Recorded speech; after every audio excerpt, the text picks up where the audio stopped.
विश्वं दर्पण दृश्यमान नगरी तुल्यं निजान्तर्गतं पश्यन्नात्मनि माया बहिर्भूतं यथा निद्रया या साक्षात् कुरुते प्रबोधसमये आत्मानमेवाद्वयं तस्मै श्रीगुरुमूर्तये नमः। इदं श्री दक्षिणामूर्तये ओम। इस वीडियो में आगे अच्छा, जो हम बता रहे थे ना बीज भाव, अब क्या है, यहाँ पर कुछ लोग भ्रमित हो जाते हैं। वे कहते हैं कि ये कैसा अद्वैत है कि कार्य भी है, कारण भी है और बीज भाव भी है ना।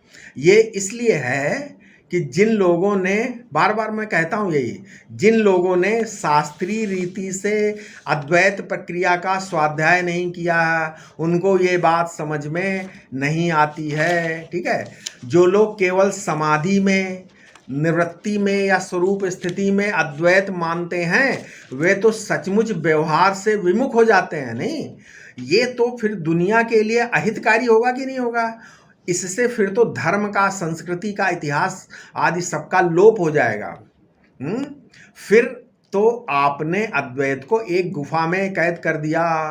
परंतु ये जो औपनिषद अद्वैत है ना, वो गुफा में कैद नहीं है, वो तो महाभारत युद्ध में भी कृष्णाद्वैत है। नहीं, महाभारत युद्ध में भी कृष्णाद्वैत है, अर्जुनाद्वैत है, भीष्माद्वैत है।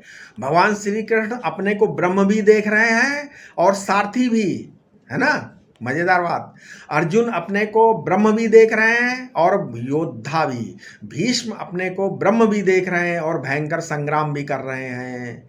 तो अद्वैत बोध केवल शास्त्रीय प्रक्रिया से हो सकता है। यदि कोई चाहे कि अशास्त्रीय प्रक्रिया में, जैसे कोई भागकर गुफा में बैठ जाए, बैठकर अनुभव करे कि मैं अद्वैत हूँ, अब केवल मैं ही मैं हूँ, उस बेचारे योगी को ये नहीं पता है कि उस गुफा में कितनी मक्खी, कितने मच्छर, कितने कीड़े मकोड़े हैं। वो तो अकेलेपन का अभिमान ही कर रहा है। परंतु जो हमारा शांकर प्रक्रिया रूप औपनिषद वेदांत है, उसमें व्यावहारिक बीज और अंकुर भाव सत्य होने पर भी परमार्थ दृष्टि से मिथ्या है। वो अकिंचितकर है, अकिंचितकर है, तुच्छ है, निरर्थक है। इसलिए उसमें न कार्य का बंधन है, न कारण का बंधन है। व्यवहार का इतना स्वातंत्र द्वैत के अद्वैत हुए बिना संभव नहीं है। बाधित द्वैत और पारमार्थिक अद्वैत, द्वैत भी भासमान है और अद्वैत भी भासमान है। अद्वैत स्वरूप से भासमान है और अबाधित है, तथा द्वैत अन्य रूप से भासमान है और बाधित है। तो वह देश काल में परिवर्तनशील होता हुआ स्वरूप का विवर्त है और इसलिए मिथ्या है। जादू के खेल में सांप से खेलने में कैसा डर है। द्वैत तो दांत टूटा हुआ सांप है ना, जहर नहीं है उसमें। तो जो लोग अद्वैत को व्यवहार विरोधी मानते हैं, वे ठीक से नहीं समझते हैं। अच्छा, बता देते बीज और अंकुर, इनकी मीमांसा, इनके बारे में। बीज और अंकुर हैं क्या ये? देखो, प्रलय में भी समग्र सृष्टि का बीज रहता है, उपादान रूप से अज्ञान रहता है। कोई कहते हैं कि ब्रह्म उपादान है, कोई कहते हैं कि माया अज्ञान उपादान है। देखो, अद्वैत वेदांत में इस विषय में बहुत गंभीर विचार किया गया है, परंतु ये केवल प्रक्रिया भेद है और कुछ नहीं, प्रक्रिया भेद से है। दोनों का लक्ष्य एक है। देखो, माया निमित्त है और ब्रह्म रूप उपादान में वो अनेकता को दिखाती है। ये एक पक्ष है अद्वैत का। क्या बताया हमने, समझ में आया क्या हमने बताया? हमने बताया कि माया निमित्त है और ब्रह्म रूप उपादान में वो अनेकता को दिखाती है। ये एक पक्ष है। दूसरा पक्ष है कि ब्रह्म निमित्त है और माया रूप उपादान में जो बीज रूप अनेकता है उसको वो प्रकट करता है। ठीक है। अच्छा, यदि आप बीज की सत्ता को न माने तो सोने के बाद जागृत नहीं हो सकता है ना, तथा मुक्ति के होने के बाद जन्म होगा नहीं होगा। क्योंकि यदि बिना बीज के ही जन्म होगा तो फिर निर्बीज मुक्ति से भी जन्म संभव है। जीवन मुक्ति नाम की कोई चीज ही गायब हो जाएगी, है ना। तो तथा मुक्ति सिद्ध ही नहीं होगी और सृष्टि प्रलय की प्रक्रिया भंग हो जाएगी। इसलिए प्रलय और सुषुप्ति अवस्था में बीज को स्वीकार किया जाता है। अच्छा, परमार्थ में बीज है या नहीं, ये बात दूसरी है। चलो इसकी भी काट है, क्या परमार्थ में बीज है कि नहीं। देखो, बीज भी पंचभूत है और खेत भी पंचभूत है, समझे। इस सूक्ष्म विश्लेषण, क्या बीज भी पंचभूत और खेत भी पंचभूत है। दोनों में अंतर क्या है, खेत की सत्ता निर्बीज है, माने मिट्टी निर्बीज है, और जो संस्कार युक्त मिट्टी का जो पिंड है, टुकड़ा है, वो सबीज है। अब देखो, जहाँ सत दृष्टि है वहाँ बीजांकुर भाव नहीं है, और जहाँ चित्त दृष्टि है वहाँ भी बीजांकुर भाव नहीं है। समझ में आया। परंतु यदि बीज ही ना हो तो ज्ञान प्राप्त करके भी क्या करोगे, हैं। वेदांत प्रयोजन, वेदांत ज्ञान का प्रयोजन ही व्यर्थ हो जाएगा। इसलिए कहा क्या, ज्ञानदाह बीज भावे चा अनिर्मोक्ष प्रसंगः। यदि ज्ञान से जलाने के लिए कोई बीज ही न हो तो ज्ञान फिर किस काम का, मोक्ष ही सिद्ध नहीं होगा। अच्छा, बीज नष्ट कैसे होगा फिर, ये बात है। यदि पंचभूत में संस्कार युक्त कोई बीज है और आप उसे नष्ट करना चाहते हैं तो आप उसे आग से जलाकर नष्ट कर सकते हैं, है ना। फिर उस बीज से अंकुर नहीं निकलेगा। परंतु जहाँ चेतन में ही बीजांकुर प्रसंग हो तो क्या होगा फिर, अपने चेतन स्वरूप के अज्ञान से ही ये जो बीज और अंकुर, बीजांकुर है, उसमें उस अज्ञान को जलाने के लिए क्या चाहिए, ज्ञान की आवश्यकता हो पड़ेगी। असल में शुद्ध स्वरूप में कार्य कारण भाव बुद्धि की एक ग्रंथि है, अर्थात भ्रांति है, और नासमझी से आई हुई है। इस नासमझी के विषय अर्थात ब्रह्म को और नासमझी के आश्रय अर्थात स्वयं अपने आप को, इन दोनों के एक को समझना ज्ञान है। नासमझी या ज्ञान ने इस आश्रय और विषय को अलग अलग कर दिया है, ठीक है। इसका अर्थ यह है कि अधिष्ठान और प्रकाशक के एक ज्ञान से अज्ञान निवृत्त हो जाता है, न कि अज्ञान के ज्ञान से।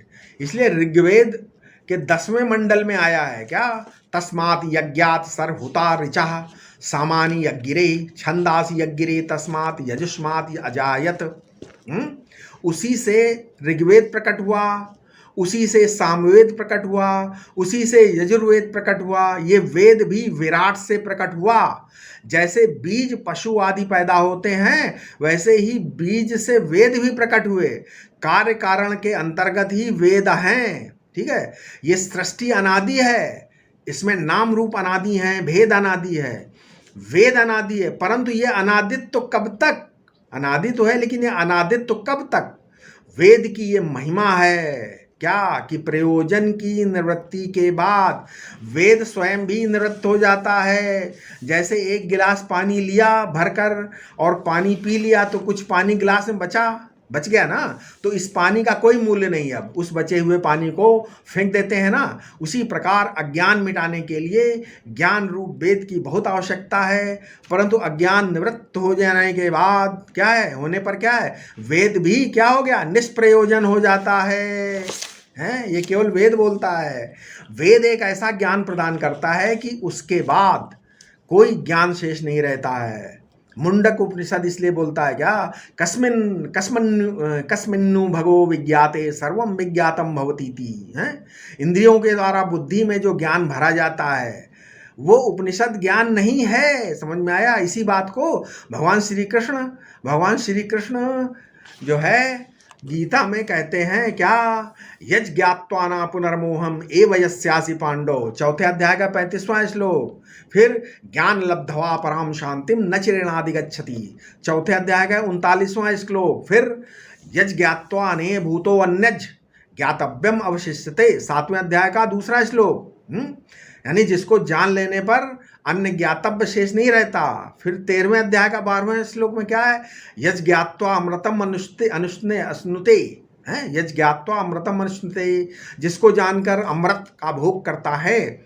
माने जब ऐसा ज्ञान प्राप्त हो जाता है कि जहाँ ज्ञान का ज्ञाता ज्ञान, अब क्या ज्ञान, ऐसा ज्ञान प्राप्त हो जाए या हो जाता है कि जहाँ ज्ञान का ज्ञाता ज्ञान के पीछे नहीं रहता और ज्ञेय सामने नहीं रहता। समझ में आया? अर्थात ज्ञान की, ज्ञाता ज्ञान ज्ञेय की त्रिपुटी समाप्त हो जाती है और ज्ञान ही अखंड ब्रह्म के रूप में अनुभव हो जाता है। तो वहाँ वेद की भी निवृत्ति हो जाती है। वेद अनादि रहकर भी प्रयोजन पर्यंत रहते हैं और फिर वेद भी बाधित हो जाते हैं। संक्षेप शारीरक ग्रंथ उसमें दिया है क्या?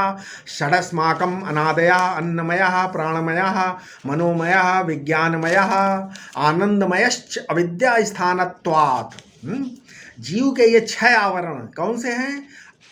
अन्नमय, प्राणमय, मनोमय, विज्ञानमय, आनंदमय आदि कोश अनादि हैं तथा छठवां कारण शरीर या अज्ञान भी अनादि है, अर्थात इनका कोई ज्ञात प्रारंभ नहीं है। अविद्या स्थानत्वात्, क्योंकि ये अविद्या मूल अज्ञान के आधार हैं, इसलिए इन्हें अनादि कहते हैं। अच्छा, जगत, जीव और ईश्वर और इनका भेद भी अनादि होने पर भी सब अनंत नहीं होते हैं, शांत होते हैं। पूज्य स्वामी अखंडानंद जी कहते थे कि स्वर्गीय संपूर्णानंद जी थे ना, उत्तर प्रदेश के भूतपूर्व मुख्यमंत्री, विद्वान थे। वे कहते थे जो वस्तु अनादि होती है वो अनंत होनी चाहिए, लेकिन ये बात ठीक नहीं है, हैं? अज्ञान अनादि होने पर भी ज्ञान द्वारा शांत है कि नहीं? अनंत नहीं है।